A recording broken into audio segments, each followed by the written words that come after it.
Assalamualaikum warahmatullahi wabarakatuh. Ustaz. Waalaikumsalam warahmatullahi wabarakatuh. Ada hadis berbunyi muru auladakum bis shalah, suruhlah anak kamu salat. Ada sambungannya hadis ini. Wahum abna'u sab'a sinin, suruh anak kamu salat umur 7 tahun. Wadribuhum fil ashrah, kalau 10 tahun tak juga salat maka dia dipukul, tapi memukulnya dengan adab, tidak boleh lebam, tidak boleh rusak anggota tubuhnya dan lain sebagainya.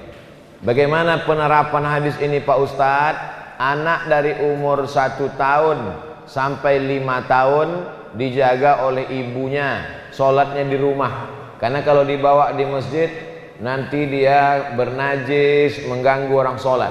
Tapi kalau dia sudah bisa ditegah, sudah bisa diberi tanda-tanda, dia diam, maka dibawa oleh bapak ke masjid. Kalau dia belum berkhitan, maka dia dibuat sop di belakang khusus anak-anak. Kalau dia sudah berkhitan, maaf karena di ujung kemaluannya ada najis, maka bisa memutus sop. Begitu kata Syekh Atiyah Saqar, Mufti Al-Azhar. Tapi kalau dia sudah khitan, dia bisa berada di antara sop orang dewasa. Dibawa dia sholat, itu pendidikan luar biasa daripada diceramahi sholat. Yang menyuruh sholat tak sholat. Nah, itulah iblis tadi, kata Habib Rifki tadi. Ustadz, motivasi tokoh dan masyarakat kami supaya bisa membangun pesantren. Kita tidak bisa mendatangkan orang luar ke kampung kita, nanti dia tak tahan, dia pergi. Maka kirim anak kita ke tempat Habib Rifki belajar di Darul Mustafa Hadramaut, Yaman. Anak-anak bapak ibu kirim melalui Habib Rifki supaya ke Yaman. Mudah-mudahan bisa dibantu beasiswanya oleh orang-orang yang mampu, pemerintah, jabatan tak lama. Tapi anak-anak yang dikirim ini pulang menjadi dai, maka pahalanya mengalir sampai hari kiamat. Sementara dia belajar 4 tahun di Hadramaut, Yaman, di Al-Azhar, Mesir, siapkan tanah, buatkan kelas TK saja dulu. Tahun pertama TK Quran, tahun kedua SD kelas 1, tahun ketiga SD kelas 2, tahun keempat SD kelas 3. Anak-anak siap, asrama belum? Karena anak-anak SD tidak diasramakan. Begitu anak tamat SD, ustadznya pun pulang. Jangan anak disekolahkan tapi tak disiapkan pesantren. Nanti pulang dia tak ada tempat mengajar. Dia ditarik ke Ternate, ditarik ke ibu kota provinsi, kampung tetap tinggal. Begitu caranya. Nah, jadi kita jaga-jaga dua-dua. Ada yang jaga gawang, wakafkan tanah. Tanah sejauh mata memandang, tinggal. Tapi tanah yang diwakafkan untuk pesantren, batu bata, kerikil, saya yakin masyarakat Galila kaya. Dari mana Ustadz tahu ini kaya? Tengok masjidnya bagus, kipas anginnya, jamnya aja sampai ke dinding. Insya Allah wakafkan tanah, wakafkan anak. Anak kita wakafkan untuk fisabilillah, menolong agama Allah. Nanti kalau anak kami sekolah agama takut tak makan. Nih, kami sekolah agama, Habib Rifki sekolah agama ke Yaman, saya sekolah agama, tetap hidup. Saya kurus ini bukan karena tak makan, tetap hidup. Jangan takut anak sekolah agama tak makan. Bagaimana menurut pendapat Ustadz acara pernikahan di daerah kami? Ada istilah ganti kerugian bagi laki-laki 20 sampai 50 juta. Sehingga membuat para pemuda tak mampu, akhirnya bawa lari pihak wanita untuk married by accident. Orang-orang tua kita dulu itu cerdas. Dia tahu anak muda ini nanti kalau tidak punya modal, rumah tangganya kacau balau. Jadi untuk memberi mereka modal, dibuatkan peraturan adat istiadat. 20 juta, 30 juta diberikan ke dia supaya nanti dia bisa buka kebun, buka ternak. Tapi orang zaman sekarang memahaminya kaku. Akhirnya kalau laki-laki tak punya uang 50 juta tak nikah. Tanam pinang rapat-rapat agar puyuh tak bisa lari. Sudah kupinang tak dapat-dapat, kupujuk-pujuk kubawa lari. Akhirnya malu. Maka sebagai keluarga perempuan, kalau ada anak laki-laki mulai mendekati anak gadismu, kalau kau mampu tolong dia. Hai anak muda, aku tak mau melanggar adat istiadat kita. Kau tetap ganti rugi 30 juta, tapi uangnya dari aku. Tapi jangan kau ceritakan ke yang lain. Jangan katakan adat ini tak baik. Baik untuk modal mereka, tapi disiasati. Banyak orang tua sekarang lebih mau makan di daun daripada makan di piring. Dipinang bagus-bagus tak dia kasih. Setelah dilarikan baru dia mengamuk. Padahal akad nikah sekali seumur hidup, disitulah dia akad dengan marah. Aku nikahkan kau dengan anakku dengan... Jaga anak gadis kita Bapak Ibu. Jangan sampai anak muda ini unjuk rasa. Ini salah satu bentuk unjuk rasa mereka. Turunkan harga mahar. Seorang imam sholat setelah selesai berzikir balik arah menghadap ke jamaah. Apa dalilnya? Dalilnya hadis Nabi. Setelah selesai sholat, Nabi menghadap kepada jamaah. Hadisnya sahih. Ustadz Somad kenapa miring ke kanan? Hadis juga, Nabi selesai sholat miring ke kanan. Kenapa Nabi miring ke kanan? Karena jamaah sahabat Nabi minta barokah sebelah kanan. Ya Rasulullah, kasihlah kami barokah sebelah kanan. Maka Nabi menghadap ke kanan supaya jamaah dapat barokah sebelah kanan. Kenapa Nabi menghadap ke jamaah? Karena Nabi mau inspeksi, bertanya, asyahidun fulan, asyahidun fulan, asyahidun fulan, mana si fulan, mana si fulan, mana si fulan. Kenapa tidak datang sholat berjamaah? Kenapa tadi Ustaz tidak menghadap ke jamaah? Saya tak kenal. Siapa yang mau saya periksa? Maka saya miring ke kanan. Jadi dua-duanya sunnah. Apa pendapat Islam tentang seorang dukun yang mengaku bisa menghapus dosa dengan cara memukul pakai batang kelor?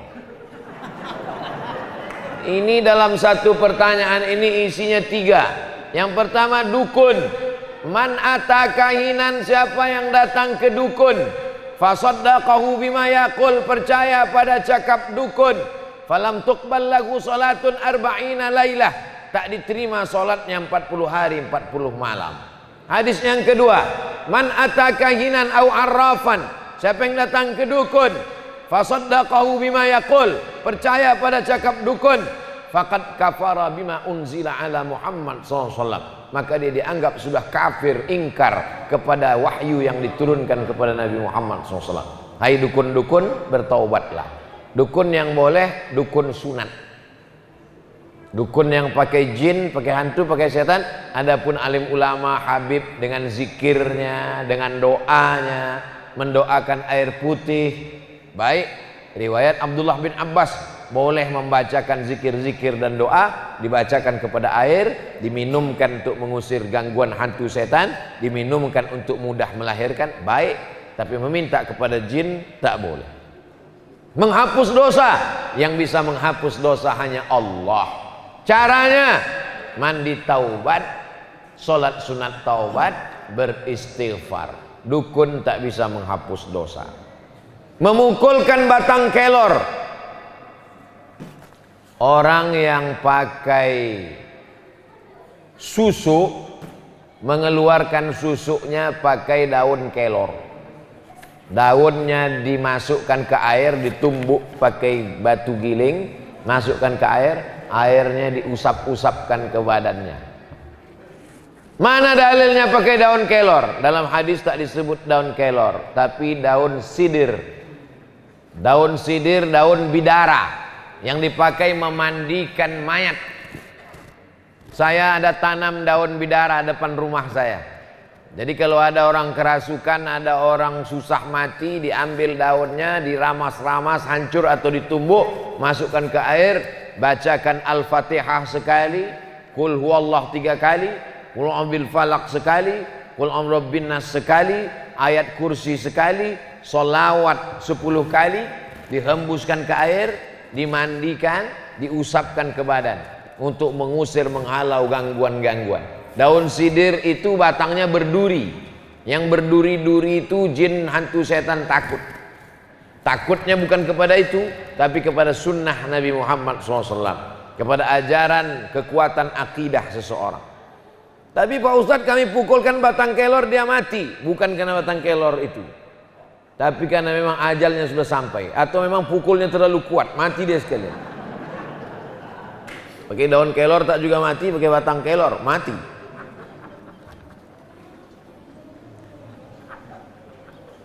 Ustadz, isu mengenai Taliban di Afghanistan, sering kita dengar ada yang menganggap ini teroris, berkembang, ada yang menganggap hanya bangsa yang berusaha untuk merdeka.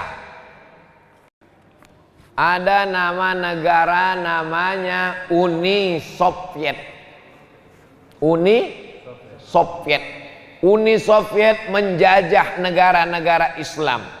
Uzbekistan, Tajikistan, Kazakistan, Kirgistan. Stan itu artinya tanah. Kirgistan, tanah Kirgistan. Uzbekistan, tanah Uzbek. Afghanistan, tanah Afgan. Galileatan, tanah Galila.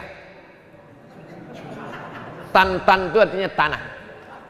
Pakistan, Kirgistan, Afghanistan, Kazakistan, Tajikistan, Uzbekistan, Afghanistan. Jadi ada negara kecil namanya Afghanistan. Mereka berjuang melawan Uni Soviet. Akhirnya merdeka mereka. Bubar Uni Soviet. Jadi negara kecil sekarang namanya Rusia. Dipimpin oleh Vladimir Putin.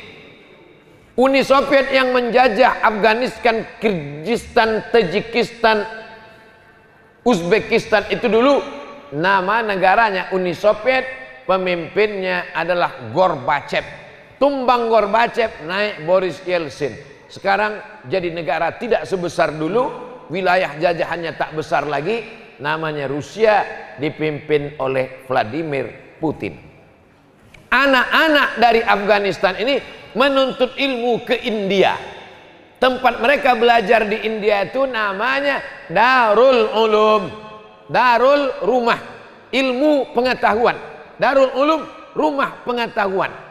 Tempatnya Deoban. Nama negaranya India. Akidahnya Maturidi. Sedangkan kita, akidah kita Asy'ari. Siapakah Ahlus Sunnah wal Jamaah? Ahlus Sunnah wal Jamaah adalah Asy'ari Maturidi. Jadi akidah kita dengan mereka sama, mirip-mirip, beda-beda dikit. Kita Asy'ari, mereka Maturidi. Akidahnya, fikihnya kita Syafi'i, mereka Hanafi. Karena India itu Hanafi. Mazhab akidah Asy'ari Maturidi. Mazhab fikih 4, paling tua Hanafi, nomor 2 Maliki, nomor 3 Syafi'i, nomor 4 Hambali. Kita Syafi'i. Kenapa kita bermazhab Syafi'i? Karena guru-guru Habib Rifki dari Yaman datang membawa Islam kemari, dan Yaman bermazhab Syafi'i. Andai dulu yang datang kemari orang India, mungkin kita bermazhab Hanafi.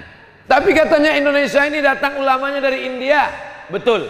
Tapi India yang Gujarat. Gujarat itu mazhabnya Syafi'i. Jadi secara akidah mereka Hanafi. Secara akidah mereka Maturidi. Secara fikih mereka Hanafi. Tasawufnya mereka bertarekat Naqsyabandi. Taliban berasal dari tolaba, penuntut ilmu. Anak-anak Afghanistan yang belajar ilmu ke Darul Ulum Deoban, balik ke kampung halamannya membawa 3. Akidahnya Maturidi, fikihnya Hanafi, tasawufnya Naqsyabandi. Itulah mengapa Wahabi benci kepada Taliban, karena mereka bertarekat Naqsyabandi, pengikut Imam Bahauddin Naqsyabandi. Kenapa mereka bersenjata? Karena mereka memang sudah lama punya senjata sejak melawan Rusia. Berlanjutlah sekarang mereka ingin menerapkan syariat Islam. Kenapa mereka disebut teroris? Yang menyebut teroris Amerika, karena Amerika diusirnya, lari tunggang langgang lintang pukang pulang ke Amerika. Ini kalau diupload nanti banyak yang membuli saya. Tak apa-apa, karena yang memancing orang galela. Kami mau bertanya kepada Bapak Ustadz, bagaimana menurut Bapak tentang vaksin COVID-19 dari kesehatan dipandang dari kacamata Islam? Karena banyak berita hoax dari mulut ke mulut sehingga orang segan. Vaksin itu menyebabkan orang tidak mau dua. Yang pertama karena babi. Yang kedua karena mudarat. Pertama karena babi, yang kedua karena mudarat. Kalau dikhawatirkan mudaratnya, maka tanya dokter. Pak dokter, apa mudarat yang paling ringan? Karena Abdul Somad tak tahu apa isi mudarat dalam vaksin. Kalau tentang masalah babinya, babi memang haram.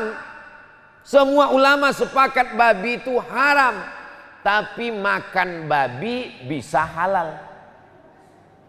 Saya ulang sekali lagi, ini kalau belum sarapan bisa kacau nanti. Babi itu haram, tapi makan babi bisa halal. Jangan dipotong video ini. Ada yang motong video dibuatnya judul Abdul Somad menghalalkan babi. Habis saya dicaci maki. Saya ulang sekali lagi, babi itu haram, tapi makan babi bisa halal. Kapan makan babi bisa halal? Masuk ke hutan, tidak ada makanan, pilihannya cuma mati dan makan babi. Pilih mana? Pilih makan babi, tak boleh pilih mati. Begitu juga orang yang mengatakan boleh pakai vaksin, kenapa? Daripada mati. Dua jawaban tentang mudarat, tanya dokter. Tentang unsur babi, kalau mudarat tingkat tinggi, boleh makan babi daripada mati. Mimdatema tayabawati, mati. Sekarang di YouTube sedang ramai mengajak orang mendapatkan banyak dengan cara zikir, memanggil uang 1 triliun. Jangan-jangan subuh ini ramai karena dianggapnya zikir memanggil 1 triliun. Tidak Pak Ustadz, semua ini datang karena kecintaan kepada Nabi Muhammad SAW. Amin. Bohong. Masih ingat penggandaan uang beberapa tahun yang lalu? Orangnya sudah ditangkap. Yang tertipu profesor, doktor bidang engineering, tapi dalam bidang agama dia jahil. Maka jangan mau dibodoh-bodohi. Kalaulah bisa penggandaan uang mendatangkan duit, maka tak perlu pemerintah ngutang, cukup memanggil dukun-dukun memanggil duit, selesai masalah hutang luar negeri. Betul? Logis. Maka orang yang mengaku-mengaku ini bohong, tipu muslihat. Pak polisi mesti menangkap orang yang menipu-nipu ini. Contoh, mulai waktu subuh baca 3 kali, jangan kaget tiba-tiba uang datang ke rumahmu. Hoax, mesti ditangkap orang ini. Pasal penyebaran penipuan, menyebarkan berita bohong. Mudah-mudahan kita termasuk orang yang diselamatkan Allah Subhanahu wa taala. Mari kita aminkan doa yang dibimbing oleh Al-Habib Rifqi Al-Hamid. Falyatafaddal mashkur. Jadi sebelum kita doa, besok malam Jumat di Palu Al-Khairat Pusat akan dibuat acara tahlil 40 hari. Guru kita semua yang baru-baru ini meninggal dunia, cucu daripada guru tua Al-Habib Sagaf bin Muhammad bin Idrus Al-Jufri. Al-Khairat ada di sini kan? Ada atau tidak? Ada. Berarti jalurnya Al-Habib Idrus bisa Al-Jufri dari Palu bisa sampai ke sini, padahal beliau orang dari Yaman. Beliau seorang habaib yang luar biasa, bahkan nasionalisme beliau lebih tinggi, mungkin lebih daripada orang-orang yang lahir daripada Indonesia, tapi beliau cinta daripada bangsa dan negara ini. Maka kita hadiahkan surat Al-Fatihah kepada Habib Syekh bin Muhammad bin Idrus bin Salim Al-Jufri, ayah beliau Habib Muhammad, kakek beliau Habib Idrus bin Salim Al-Jufri, dan seluruh daripada pengajar-pengajar al-khairat yang sudah kembali ke hadapan Allah Subhanahu wa taala.